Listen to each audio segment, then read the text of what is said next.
National Herald के दफ्तर पर ईडी का छापा। मनी लॉन्ड्रिंग केस में ईडी की छापेमारी। सोनिया गांधी और राहुल से पूछताछ के बाद छापेमारी जारी। कुछ दिन पहले ही ईडी ने सोनिया गांधी से की थी पूछताछ, तो नेशनल हेराल्ड हाउस पर ईडी का छापा। मनी लॉन्ड्रिंग केस में ये छापेमारी की जा रही है। देश में अलग अलग 12 जगहों पर ये छापेमारी की जा रही है।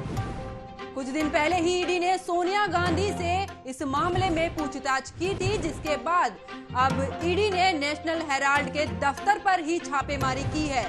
देश के अलग अलग जगहों पर ये छापेमारी जारी है। बात करते लखनऊ, कोलकाता, तो वहां पर भी ईडी की छापेमारी जारी है। सोनिया गांधी और राहुल गांधी से इस मामले में कुछ दिन पहले भी पूछताछ की गई थी, जिसके बाद आज ईडी ने नेशनल हेराल्ड जो दफ्तर है उसका उसी पर छापेमारी शुरू कर दी है। तो मनी लॉन्ड्रिंग केस में ईडी की छापेमारी जारी है।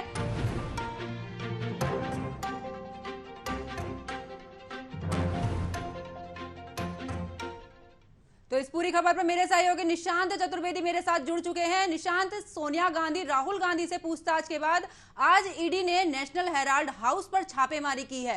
क्या कुछ खास वहां पर अपडेट है और कितना अभी तक का अपडेट रहा है?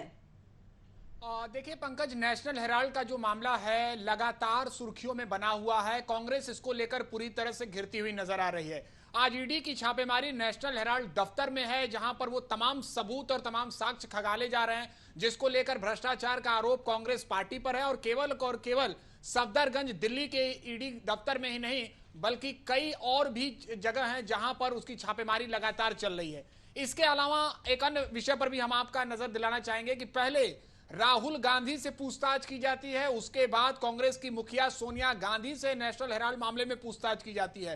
पूरी तरह से कांग्रेस पार्टी इस पर घिर चुकी है।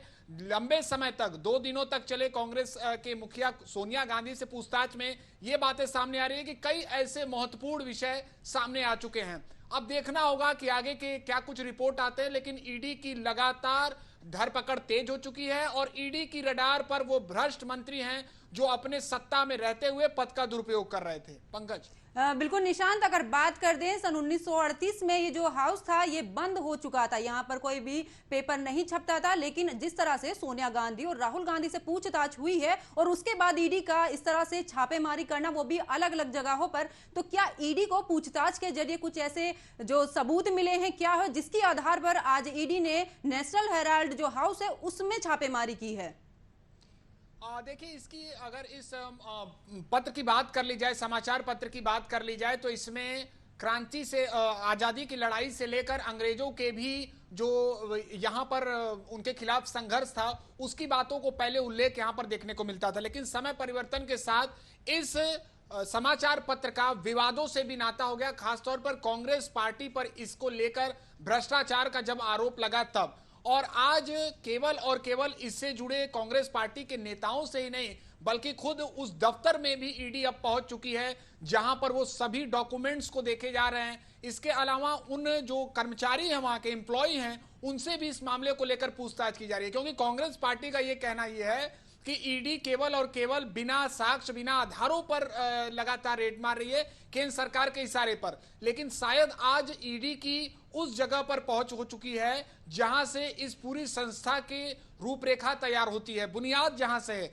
और दफ्तर में बहुत ऐसे साक्ष्य मौजूद हैं जिसको यह माना जा रहा है कि कहीं ना कहीं नेशनल हेराल्ड घोटाले को लेकर जो आरोप लगे हैं उसकी पूरी यहां पर जानकारी मिल जाएगी। क्या कुछ साक्ष्य हैं, क्या कुछ प्रमाण है, उसकी प्रामाणिकता मिल जाएगी। अब देखना होगा कि ईडी को इस धरपकड़ में, इस पूछताछ में क्या कुछ चीजें मिलती हैं। बिल्कुल निशांत, 12 जगहों पर ये छापेमारी जारी है। एक बड़ा सवाल ये भी है कि देश में 12 जगहों पर ये जो जिस तरह से छापेमारी जारी है, लेकिन अगर यहाँ पर हम सवाल करें कि इस दफ्तर की, जिस पर इस समय पे नेशनल हेराल्ड हाउस में जो छापेमारी चल रही है, क्या इस दफ्तर में कुछ और भी, जो अगर हम बात कर लें कुछ और अधिकारियों की या कुछ और वर्ग की, तो क्या उनके दफ्तर भी यहाँ पर हैं?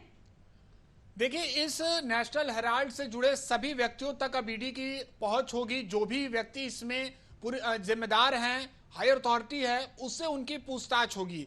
और सबसे बड़ी बात तो यह है कि ये पूरे तरीके से अब भ्रष्टाचार के मामले में पूरी तरीके से सामने आ रहा है, मनी लॉन्ड्रिंग की बातें इसमें सामने आ रही है। तो जवाबदेही उनकी बनती है। जो भी इस क्षेत्र से जुड़े हुए लोग हैं, जो इस संस्था से जुड़े हुए लोग हैं, उनकी जवाबदेही बनती है। और ईडी पूरी तरह से स्वतंत्र है। आपने देखा भी होगा कि prevention of money laundering act जो 2018 में इसको लेकर विपक्ष ने एक याचिका दाखिल की थी संशोधन प्रावधान को लेकर कि उसको पूरी तरह से ईडी के अधिकारों को सीमित किया जाए। उस पर सर्वोच्च न्यायालय ने भी बीते दिनों टिप्पणी कर दी कि ईडी का अधिकार पूरी तरह से सुरक्षित है।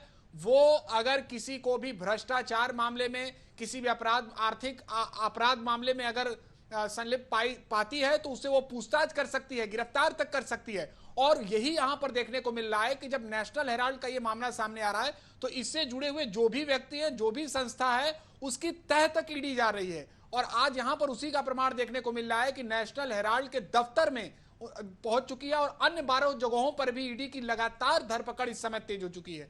सीधे सीधे अब नजर रहेगी कि क्या कुछ वहां से अपडेट सामने आता है, उस पूछताछ में क्या कुछ बातें सामने आती हैं। बिल्कुल, जिस तरीके से ईडी 12 जगहों पर ये ताबड़तोड़ छापेमारी कर रही है तो कहीं ना कहीं कुछ नए सबूत इस छापेमारी के दौरान सामने निकल के आ सकते हैं। बहुत बहुत धन्यवाद निशांत इस खबर पर जुड़ने के लिए और विस्तार पूर्वक जानकारी देने के लिए। तो नेशनल हेराल्ड जो मामला है उसको लेकर जो ईडी की छापेमारी है वो लगातार जारी है। कुछ टाइम पहले सोनिया गांधी और राहुल गांधी से भी पूछताछ की गई थी, तो कहीं ना कहीं हो सकता है कि उस पूछताछ के दौरान कुछ ईडी को ऐसे सबूत मिले हों जिसके बाद आज ईडी ने देश में 12 अलग अलग जगहों पर छापेमारी शुरू की है। नेशनल हेराल्ड हाउस से ये छापेमारी शुरू की गई है। कोलकाता की बात करें तो वहां पे भी छापेमारी जारी है, लखनऊ में छापेमारी जारी है। तो कुल मिलाकर देश के 12 जगहों पर आज नेशनल हेराल्ड मामले में ईडी की तरफ से छापेमारी चल रही है।